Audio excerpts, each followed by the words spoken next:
Baik, bismillah, kita mulai ya. Tema kita malam hari ini religious thinking. Silahkan teman-teman santai saja, dinikmati saja. Paham, alhamdulillah.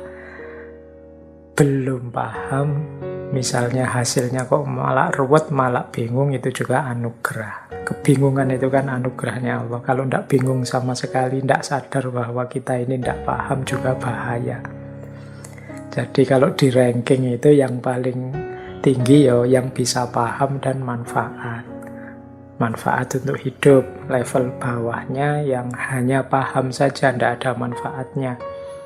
Pinter diskusi, pinter debat, tapi hidupnya kacau balau. Tidak selaras dengan pikiran-pikirannya yang utama. Nanti di bawah itu orang yang tidak paham, tapi dia sadar kalau dia tidak paham. Mungkin dia mengalami kebingungan mencari pemahaman.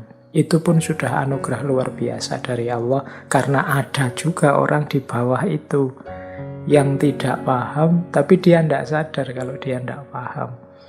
Akhirnya gayanya koyok sudah paham-paham, padahal dia belum paham. Apalagi hari ini ya. Hari ini itu kan bagi saya ini peradaban yang menonjol sekali, gaya eksistensialnya. Setiap orang ingin eksis, sehingga mateng tidak mateng pokoknya harus tampil. Kesusu ingin tampil, tidak memperhatikan kematangan dirinya. Ini selain rugi untuk yang lain, sebenarnya dia rugi dalam dirinya sendiri. Karena harusnya kalau dia sadar belum saatnya dia tampil, belum bidang itu, belum mendalam di situ dia menyampaikan sesuatu. Dia mematangkan dirinya dulu, memperdalam wawasan-wawasannya dulu, baru nanti terus tampil memberi manfaat pada orang lain. Semoga teman-teman yang mengikuti ngaji filsafat sudah memiliki kesadaran-kesadaran ini. Seandainya kita ini sebenarnya term-term yang saya ambil dari Imam Ghazali.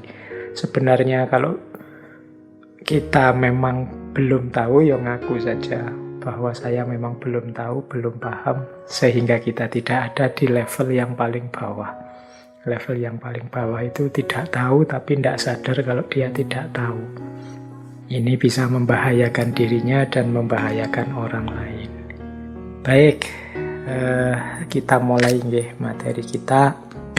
Yang butuh minum, butuh santai, silahkan dipersiapkan. Bismillah, kita awali dari definisi. Ini untuk memudahkan kita. Mungkin istilah religious thinking ini asing, karena memang tidak banyak yang menggunakan istilah ini. Jadi maksudnya religious thinking atau berpikir religius itu tindakan berpikir yang kita lakukan untuk menyikapi sesuatu hal, satu peristiwa yang kita hadapi. Baik itu peristiwa di dalam diri maupun di luar diri, dengan menggunakan parameter norma-norma atau ajaran agama yang kita yakini. Jadi berpikir religius itu berpikir, cuma parameter-parameter berpikirnya itu menggunakan norma atau ajaran agama. Misalnya kita berhadapan dengan peristiwa apa, orang itu kan selalu menanggapi peristiwa-peristiwa yang dia alami.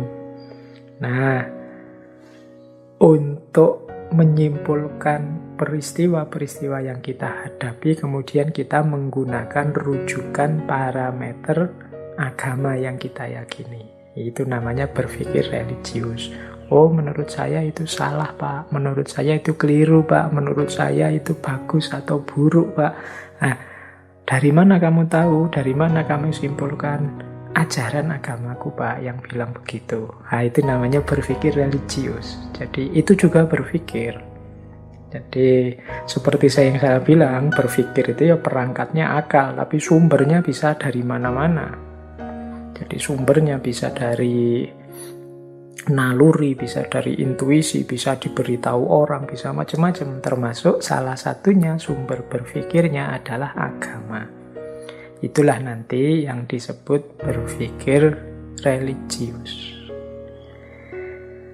Nah, cuma memang berpikir ini sifatnya aktif, tidak pasif, tidak sekedar beriman dan percaya. Kalau agama itu kan secara umum dasarnya keimanan. Jadi berpikir religius ini memang dasarnya keimanan, tapi keimanan yang aktif. Ketika kita mengoperasikan keimanan itu dalam tata hidup, tata cara kita hidup menghadapi problem kita sehari-hari. Itulah nanti yang dikenal sebagai berpikir religius, berpikir keagamaan. Jadi jangan lupa berpikir itu sifatnya aktif dan dia alat untuk memahami sesuatu. Hanya saja dalam berpikir religius, cara memahaminya didukung dengan norma-norma atau ajaran agama yang diyakini. Orang yang berkomitmen pada agama, mau tidak mau, pertimbangan-pertimbangan keimanannya ikut bermain dalam dia mengambil keputusan-keputusan hidupnya. Ini sebenarnya wajar. Kalau kita sudah ikrar sebagai pemeluk agama, itu kan konsekuensinya sebagai manusia yang dewasa, yang bertanggung jawab, itu harusnya warna hidup kita sesuai dengan pilihan religius kita. Ini sebenarnya sederhana, wajar. Jadi bukan sesuatu yang aneh atau sesuatu yang luar biasa.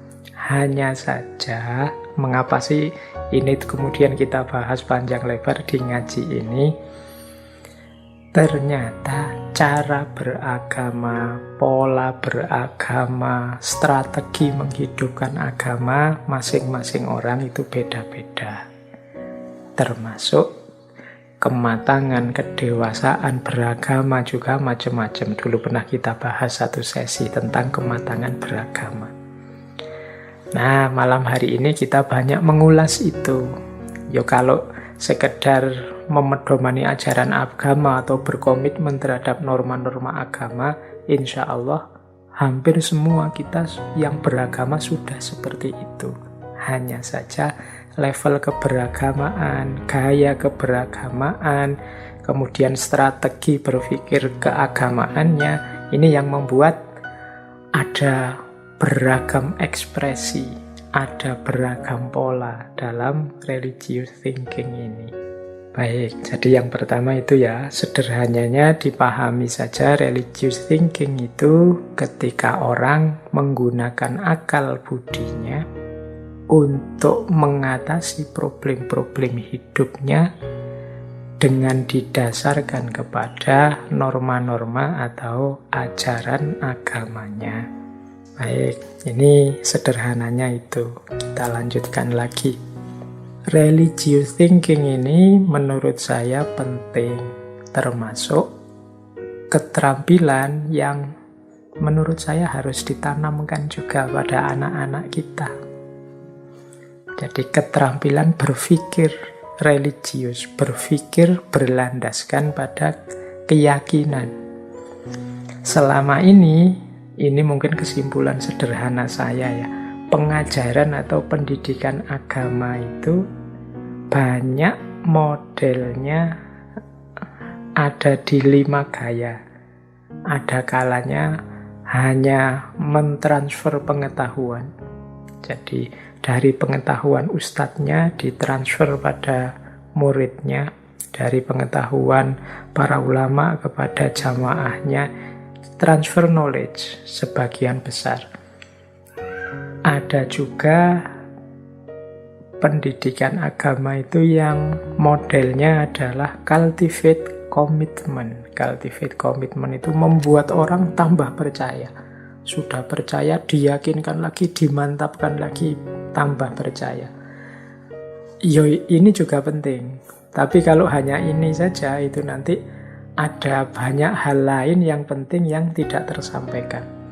Kemudian yang ketiga, to train ritual competence. Biasanya pendidikan agama juga, apalagi untuk anak-anak, itu melatih melakukan ritual-ritual, latihan sholat, latihan puasa, dan lain sebagainya.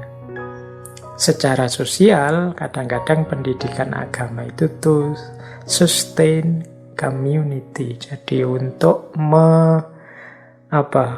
melestarikan komunitas. Jadi kita mengajarkan agama pada anak-anak kita, pada murid-murid kita itu kan sesuai dengan versi pemahaman kelompok kita. Dalam agama itu kan banyak ada aliran-aliran, ada madhab-madhab. Itu biasanya masing-masing madhab ingin memperkuat identitasnya. Sehingga pendidikan agama kadang-kadang tuh sustain community untuk melanggengkan kehidupan bersama sesuai dalam komunitasnya. Dan yang kelima to stimulate experiences, untuk mendorong pengalaman. Jadi mendorong, yuk jalankan ajaran agama ini, alamilah agungnya agama, alamilah kedekatan dengan Tuhan dan lain sebagainya. Ini kan secara umum selama ini pendidikan agama itu kan gayanya 1 di antara 5 tadi. Bukan berarti yang 5 ini tidak penting, semuanya penting. Cuma ada 1 yang menurut saya penting, yang jarang disentuh, yaitu to develop religious thinking. Yaitu mengembangkan kemampuan berpikir religius. Jadi ini dalam rangka bagaimana caranya agar agama tidak sekedar sesuatu yang diketahui, dihafalkan, dan dijalankan. Tapi dia jadi bekal menghadapi problem apapun dalam hidup.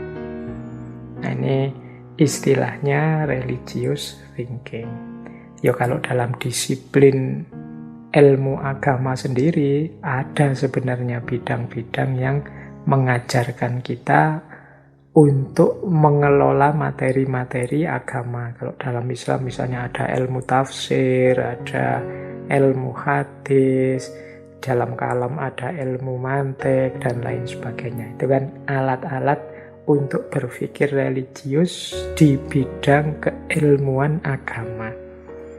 Tapi kita kan mengidealkan agar agama ini tidak hanya hidup di ranah-ranah privat keberagamaan, tapi juga hidup dalam kehidupan nyata sehari-hari, jadi senjata kita mengatasi problem-problem hidup keseharian kita. Nah, disinilah kita membutuhkan namanya skill religious thinking, kemampuan berpikir religius.